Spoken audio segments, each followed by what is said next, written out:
சட்டப்பேரவை தலைவர் அவர்களே, முதலமைச்சர் அவர்களே, எதிர்க்கட்சி தலைவர் அவர்களே, இந்த அவையிலே வீற்றிருக்கும் அனைத்து சட்டமன்ற உறுப்பினர்களுக்கும் முதல் கண் வணக்கத்தை தெரிவித்துக் கொள்கிறேன். இன்றைக்கு சட்டப்பேரவையிலே பேசப்பட்ட இந்த தீர்மானம் ஒட்டுமொத்த தமிழக மக்களின் வாழ்வாதாரத்தைக்கும் மிக முக்கியமான ஒரு தீர்மானம். எனவே இதை யாரும் மறுக்கப் போவதும் இல்லை, ஏற்காமல் விடப் போவதும் இல்லை. தமிழ்நாட்டிற்காகவும் தமிழக மக்களின் அத்தனை உரிமைக்காகவும் ஒட்டுமொத்த தமிழகமும் ஒன்றாக தான் இருக்க போகிறோம், அதற்காக போராட போகிறோம். ஆனால் நாம் சற்று இதை பற்றி யோசித்தால், சுதந்திரம் வாங்கின காலத்திலிருந்து இன்றைக்கு வரைக்கும் காவேரி பிரச்சனையும் முல்லை பெரியாறு பிரச்சனையும் தமிழக மீனவர்கள் பிரச்சனையும் தொடர்ந்து பேசிக்கொண்டுதான் இருக்கிறோமே ஒழிய எதற்கும் இதுவரைக்கும் நிரந்தரமாக தீர்வு ஏற்பட்டதாக ஒரு வரலாறு இல்லை என்பதை நிச்சயமாக இந்த நேரத்தில் நான் பதிய வைக்க விரும்புகிறேன்.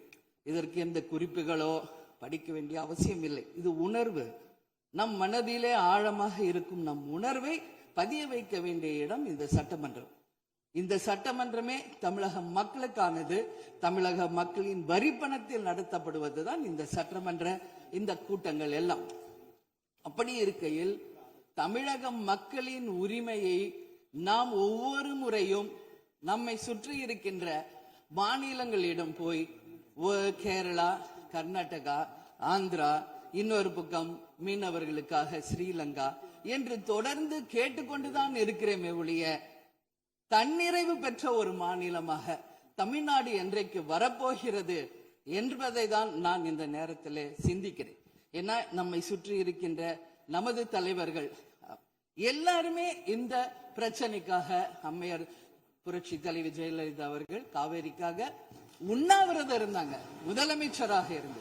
கலைஞர் அவர்கள் இதற்காக பல போராட்டங்கள் நடத்தினார். அண்ணன் ஸ்டாலின் அவர்கள் பல தீர்மானங்களை நிறைவேற்றி இருக்கிறார்கள்.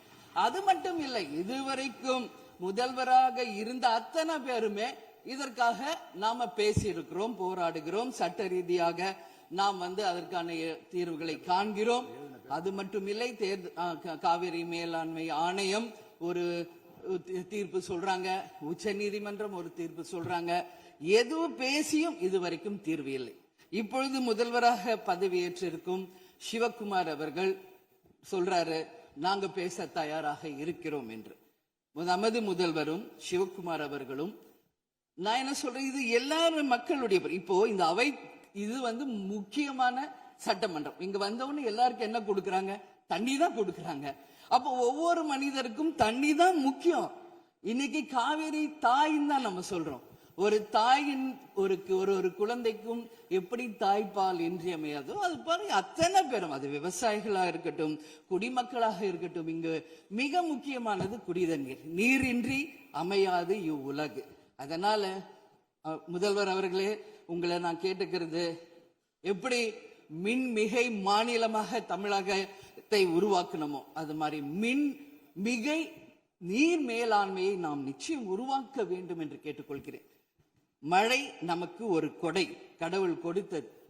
அதற்கு இனி வர இருக்கும் மழை காலத்திற்கு முன் அதற்கான தீர்வுகளை நாம் ஏற்படுத்தி எங்கெல்லாம் தமிழ்நாட்டின் நதிகளை இணைக்க வேண்டும். சும்மா நம்ம போய் பக்கத்து ஸ்டேட்டுக்கிட்டே தண்ணி கொடுங்க, டேம் கட்டாதீங்க கேட்டுக்கிட்டே தான் இருக்கோம், எதுவுமே நடக்கல. அதனால சொல்றேன், தன்னிறைவு மிக்க மாநிலமாக நம் தமிழ்நாடு உருவாக வேண்டும் என்று மாண்புமிகு முதல்வர் அவர்களை நான் கேட்டுக்கிறேன்.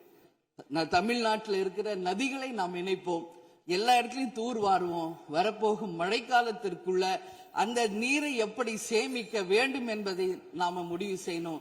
வீணாக கடல்ல போய் நீர் கலக்கிறத தடுத்தாலே தமிழ்நாடு மின்மிகை நீர் மேலாண்மை நிச்சயம் வரும் என்பதை தெரிவிச்சுக்கிறேன். இதுல யாருக்கும் எந்த மாற்று கருத்தும் இருக்காது. தமிழ்நாடின் உரிமை என்றைக்கும் நாம் விட்டுத்தர முடியாது. முன்னொரு காலம் புரட்சி கலைஞர் கேப்டன் எதிர்கட்சி தலைவராக இருந்தபோது தமிழகத்தின் பிரச்சனைக்காக அனைத்து கட்சியும் ஒன்று திரட்டி டெல்லிக்கு சென்று பிரதமரை சந்தித்து தமிழக மக்கள் சார்பாக கோரிக்கை வைத்தார். அதுபோல் தேவைப்பட்டால் அனைத்து கட்சியையும் நீங்கள் ஒன்றாக அழைத்து சென்று தமிழக மக்களின் உரிமையை நிலையாக உறுதியாக நீங்கள் நிலைநாட்ட வேண்டும் என்பதை நான் கேட்டுக்கொள்கிறேன்.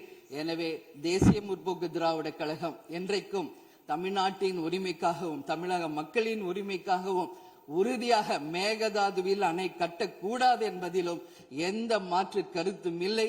தீர்மானத்தை வரவேற்கிறேன் என்று கூறி அமர்கிறேன். நன்றி, வணக்கம்.